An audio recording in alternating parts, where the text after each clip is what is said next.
খাই খাই বিএনপি আওয়ামী লীগ থেকে এসে জড়ো হয়েছে, বড় বড় নেতার মাধ্যমে টাকা দিয়ে যারা খাই খাই বিএনপি আসছে, এরার মাধ্যমে আমাদের দলের বদনাম লাগতেছে। আমরা তো শহীদ হয়ে যাব। এখন যদি এখানে বলে গুল্লি করবে, তা আমি তো আমার বুক আগে দেবো, আমার নেতার আগে। নেতা তো আমার নেতার বুক দেবো না, আমার বুক আগে দেবো। কিন্তু খাই খাই বিএনপি এরা তো পলাই চলে যাবে। গরিবের জন্য একমাত্র তারেক রহমানের দরকার। এই দেশকে বেকার মুক্ত করতে হলে তারেক রহমানের দরকার। খাল বিল খনন করার জন্য তারেক রহমানের দরকার।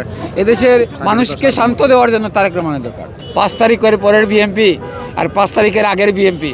আমরা হলাম 5 তারিখের আগের বিএনপি। জেল জুলুম 17টি মামলা খেয়েছি, 7 বার জেল কেটেছি, পুলিশ এসএল মামলা খেয়েছি। বিজয়নগর মোড়ে গুলিবিদ্ধ অবস্থায় আমি ছিলাম। 2 ঘন্টা পরে আমাকে উদ্ধার করা হয়েছে। সেই ব্যক্তি আমি শিমুলে তারেক রহমানকে কত ভালোবাসি সেটা আল্লাহ ছাড়া কেউ বলতে পারবে না। তারেক রহমান ছাড়া তো বিকল্প নাই রে ভাই। আপনি দেখেন, চিন্তা করেন, 3 বারের প্রধানমন্ত্রীর ছেলে, শহীদ রাষ্ট্রপতি জিয়াউর রহমানের ছেলে, উনি ছাড়া কে আছে রে ভাই এই দেশে রাজনীতি করার মতো? বলে আপনি বলেন তো কে আছে?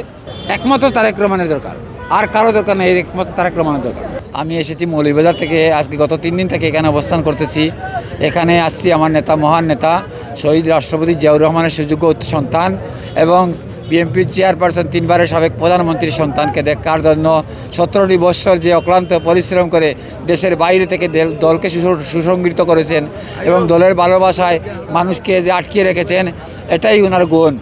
উনি যে যখন আসবে তখন বাংলাদেশের মানুষের প্রাণ ফিরে পাবে এবং লক্ষ লক্ষ মানুষ, কোটি মানুষ কালকে আমার নেতাকে বহন করে নেবেন ইনশাআল্লাহ।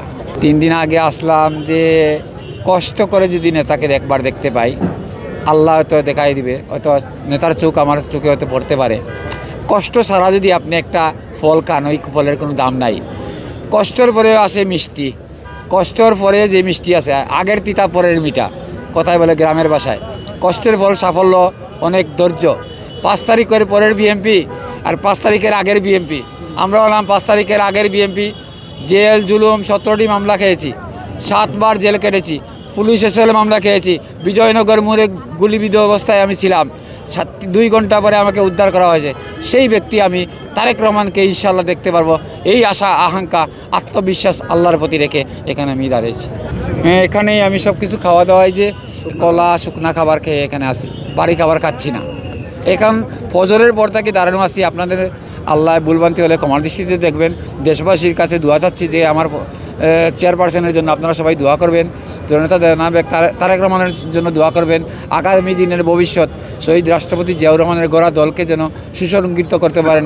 আমরা সবাই নেতাকর্মী যেন আমরা সবাই ঐক্য থাকতে পারি, সেই আমাদের প্রত্যাশা। আমি শিমুলে তারেক রহমানকে কত ভালোবাসি সেটা আল্লাহ ছাড়া কেউ বলতে পারবে না। আরে ভাই, উনি তো শহীদ রাষ্ট্রপতি জিয়াউর রহমান, ওনার কোন দিকটা কম আছে? আপনি একটু দেখেন, উনি 17টি বৎসর দেশের বাইরে থেকে মানুষের, উনি বলতেছে জনগণের কাছে আগে যাও। জনগণ যদি আপনার পিছনে না থাকে, আপনার কিসের নেতা? আপনার পিছনে 10 জন মানুষ নেই, আপনি কিসের নেতা? আপনি আগে জনগণকে ভালোবাসতে হবে, গরিব দুঃখী মেহনতি মানুষকে আগে ভালোবাসতে হবে, কৃষককে ভালোবাসতে হবে। জোর দেখে বুট হয়রানি করার মতো আর সুযোগ নাই। এদেশে এইগুলা বিলীন হয়ে গেছে 5 তারিখের আগে থেকে। গরিবের জন্য একমাত্র তারেক রহমানের দরকার। এই দেশকে বেকার মুক্ত করতে হলে তারেক রহমানের দরকার। খাল বিল এবং কৃষকের সারের দাম কমানোর জন্য তারেক রহমানের দরকার। খাল বিল খনন করার জন্য তারেক রহমানের দরকার। এদেশের মানুষকে শান্ত দেওয়ার জন্য তারেক রহমানের দরকার।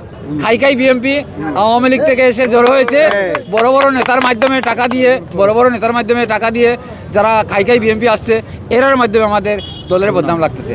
আমরা তো শহীদ হয়ে যাব। এখন যদি এখানে বলে গুল্লি করবে, তা আমি তো আমার বুক আগে দেবো, আমার নেতার আগে। নেতা তো আমার নেতার বুক দেবো না, আমার বুক আগে দেবো। কিন্তু খাই খাই বিএনপি এরা তো পলাই চলে যাবে। 28 তারিখে যখন বিজয়নগর মোড়ে যখন আমি গুলিবিদ্ধ অবস্থায় ছিলাম, সবাইকে দেখলাম ফেলে গেছে, কিন্তু আমার চাচাতো ভাই যদি আমার সাথে না থাকতো তাইলে তো আমিও বাঁচতাম না। আমি তো তখনও ছিলাম। 28 তারিখে শনিবার, শুক্রবারে আমরা দাঁড়াতে পারি নাই আমাদের পার্টি অফিসের সামনে। রিক্সার ড্রাইভাররা এসা শুডাউন দেওয়ার পরে বেলা 3টার পর থেকে ইনশাল্লাহ আমরা দাঁড়াইতে পারতেছি। রিক্সা দিয়ে আমরা শুডাউন করেছি। পরের দিন সকাল কানায় কানায় লক্ষ লক্ষ 20 লক্ষ মানুষ, 25 লক্ষ মানুষ ঢাকা শহরে হয়েছে। তখন এই স্বৈরাচারী শেখ হাসিনা আমাদের কিছু লোকের কারণে, নাইলে যখন ইলিয়াস আলী গুম হয়েছিল তখনই এই ফ্যাসিস্ট সরকার চলে যেত যদি আমরা একত্র থাকতাম। আমাদের মধ্যে দুর্নীতিরা আছে, এই দুর্নীতির কারণে আমাদের দেশে, তারপরেও যে তারেক রহমান দেশকে সুসংগঠিত করে রেখেছেন আজ পর্যন্ত, এটাই আল্লাহর একটা নিয়ামত, এটাই বড় নিয়ামত আল্লাহর দরবারে। যেহেতু 18 কোটি মানুষ ওনাকে ভালোবাসে এবং হৃদয়ের স্পন্দন। বিএনপি না, বিএনপি তো একটা আমরা দল, কিন্তু এখন বিএনপির ছাড়া অনেক লোক তারেক রহমানকে ভালোবাসে, সেটার প্রমাণ আপনারা কালকে পাবেন। কালকে 12:30টার দিকে দেখবেন, এদিকে আপনারা ঢুকতে পারবেন কিনা না তাও তো সন্দেহ আছে। আল্লাহ বলছেন আমাকে ভালোবাসো তো জান্নাত হয়, আর রসুল বলছেন আমাকে ভালোবাসার আগে আল্লাহ রসুলকে ভালোবাসো। তা আমরা নেতাকে মানুষ ভালোবাসে, সেই ভালোবাসার প্রত্যাশা আপনারা আগামীকালকে দেখতে পারবেন। একদিকে যাতে আনন্দ আছে, একদিকে আবার আমাদের বেদনাও আছে। বেদনাটা হচ্ছে আমাদের বিএনপির চেয়ারপারসন, আমাদের 18 কোটির মা হাসপাতালে, সেদিকেও আমাদের একটু আমরা দেশবাসীর কাছে দোয়া চাচ্ছি যেন আল্লাহ তাআলা উনাকে আমাদের মধ্যে ফিরিয়ে আসেন সুস্থ শরীরে। আমাদের ইলেকশনটা এবং আগামী নির্বাচনটা অন্তকে আল্লাহ নেক হায়াত দান করুন। তারেক রহমান ইনশাআল্লাহ আমি চাইব যদি আল্লাহ উনাকে এখানে সহি সালামতে নিয়ে আসেন, দেশ পরিচালনা করবেন, মানুষের বাতের অধিকার, গরিব দুঃখী মেহনতি মানুষকে বেকারত্ব দূর করবেন, আমাদের দেশের অর্থনৈতিক চাঙ্গা করবেন। অর্থনৈতিক চাঙ্গা করতে হলে এদেশের মানুষের বেকার, যে যারা লেখাপড়া করে অনেক মানুষ এখনও বেকার রয়েছে, তাদেরকে চাকরি দিবেন। তাদেরকে চাকরি দিয়ে বিদেশেও ওনাদের জন্য একটা অবস্থান তৈরি করবেন। এবং আমার একটা কথা দাবি থাকবে আমার মহান নেতার কাছে, যে মানুষ যে আমাদের মিডল ইস্টে বা দেশের বিনিয়োগ যারা পাঠায়, দেশের বাইরে যারা থাকে, তারা এই এয়ারপোর্টে আওয়ার পরে অনেক হয়রানির শিকার হয়। একটা মোবাইল আনতে পারে না, বোর্ড লাগিয়ে একটা সোনা আনতে পারে না। এইগুলো সব কিছু যেন মানুষের স্বাচ্ছন্দ্যবোধে সততার মাধ্যমে আসতে পারে, সেদিকে আমার নেতাকে খেয়াল রাখতে হবে এবং সব কিছু পাল্টে যাবে ইনশাল্লাহ। এদেশের সব ইনশাল্লাহ আশাবাদী। তারেক রহমান ছাড়া তো বিকল্প নাই রে ভাই। আপনি দেখেন, চিন্তা করেন, 3বারের প্রধানমন্ত্রীর ছেলে, শহীদ রাষ্ট্রপতি জিয়াউর রহমানের ছেলে, উনি ছাড়া কে আছে রে ভাই এই দেশে রাজনীতি করার মতো? বলে আপনি বলেন তো কে আছে? একমাত্র তারেক রহমানের দরকার, আর কারো দরকার নেই, একমাত্র তারেক রহমানের দরকার এই দেশের মানুষ।